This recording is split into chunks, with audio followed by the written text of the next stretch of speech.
వరం పొందిన భస్మాసురుడు ఆయనపై చేయి పెట్టుకుని భస్మం అయిపోయినట్లే వైసీపీ అధినేత జగన్ మెప్పు కోసం పోటీలు పడి చంద్రబాబు నాయుడు, పవన్ కళ్యాణ్లను అవహేళన చేసిన వారు కూడా తమ నెత్తిన తామే చేతులు పెట్టుకుని భస్మం అయిపోతున్నట్లుగా కేసుల్లో చిక్కుకుని జైలు పాలవుతున్నారు.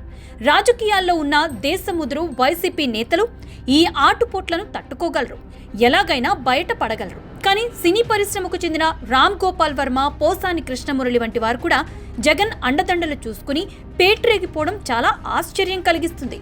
అయితే వారిలో రామ్ గోపాల్ వర్మ తెలివిగా వ్యవహరించి ముందస్తు బెయిల్ సంపాదించుకున్నారు. కానీ పోసాని కృష్ణమురళి అడ్డంగా దొరికిపోయారు.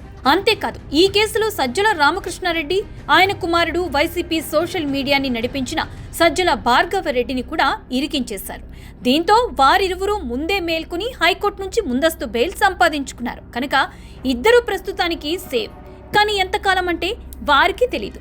ఎందుకంటే చేసిన పాపాలు అటువంటివి.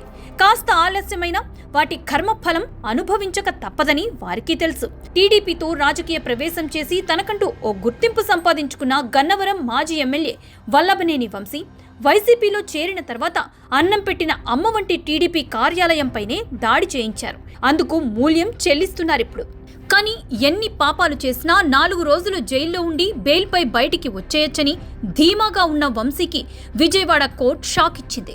ఆయన బెయిల్ పిటిషన్ తిరస్కరించింది. కనుక హైకోర్టుకి, అక్కడ లభించకపోతే సుప్రీంకోర్టుకి వెళ్లాల్సిందే. అంతవరకు వంశీ జైల్లో గడపాల్సిందే.